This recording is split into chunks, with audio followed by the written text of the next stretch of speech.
Le blond c'est magnifique, mais les reflets jaunes c'est la galère.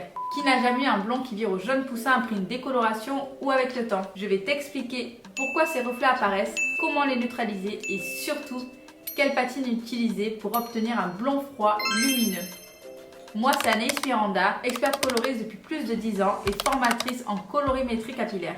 Avant de foncer sur les patines, il faut comprendre pourquoi le reflet jaune apparaît. Donc il y a 3 points pour moi. Le premier point, c'est que le cheveu n'a pas été suffisamment éclairci pendant la décoloration. Du coup, il reste des pigments jaunes. Deuxième point, c'est l'oxydation, le soleil, la pollution et les shampoings fréquents. Troisième point, une patine mal choisie ou un reflet doré trop marqué peuvent donner un blond plus chaud que prévu. Maintenant que tu sais pourquoi ça arrive, je vais te montrer comment corriger ça.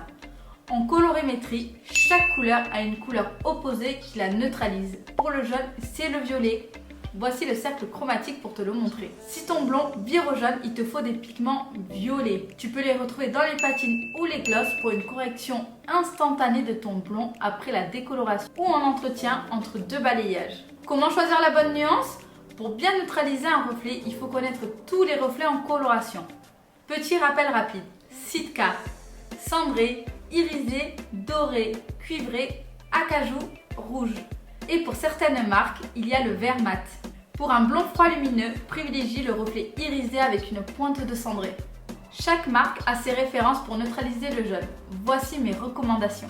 Chez L'Oréal Professionnel, il y a 2 nuances de Dialight, donc le 9.12 pour un blond froid et nacré et le 10.21 pour un blond polaire.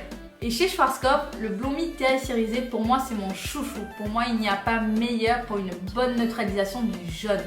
Si tu travailles avec d'autres marques, cherche simplement une nuance avec de l'irisé et une pointe de cendré pour neutraliser le jaune. Pour appliquer une patine, il faut respecter certaines règles pour une bonne neutralisation. Prépare ta patine avec l'oxydant recommandé de la même marque. Tu l'appliques sur des cheveux propres et essorés pour une meilleure prise des pigments. Temps de pause entre 5 à 20 minutes à surveiller. Moi, je ne quitte jamais des yeux ma cliente pendant le temps de pause. N'aie pas peur si pendant ce temps-là, il y a des reflets un peu lavande, rosé, irisé sur le blond. C'est normal. Laisse poser. Une fois rincés, ces pigments-là vont s'en aller et laisser place à un beau blond froid. Rince abondamment et applique un soin hydratant. J'insiste bien sur l'hydratation, surtout après une décoloration. Conseille à ta cliente d'entretenir avec un shampoing violet une fois par semaine. C'est largement suffisant, pas plus. Donc ça, c'est les règles à appliquer pour la patine après ta décoloration. Mais si ta cliente revient entre 2 balayages pour redonner de la lumière à son blond, ce n'est pas les mêmes règles. Alors il faut faire un gommage sur le blond. Là, tu vas me dire waouh! Mais si, on ne fait pas du neuf sur du vieux, on n'applique pas une nouvelle patine sur l'ancienne patine. Sinon, on va avoir une superposition de pigments et ton blond ne sera pas lumineux, il va être terne. Chez Schwarzkopf, tu prends ta poudre 7 tons aux 7 volumes que tu viens appliquer sur toutes tes longueurs afin d'éliminer tous les pigments de l'ancienne patine et obtenir un fond d'éclaircissement totalement neutre. Et là, seulement là, tu pourras appliquer ta nouvelle patine. Voilà, maintenant tu sais comment neutraliser les reflets jaunes et obtenir un blond froid lumineux.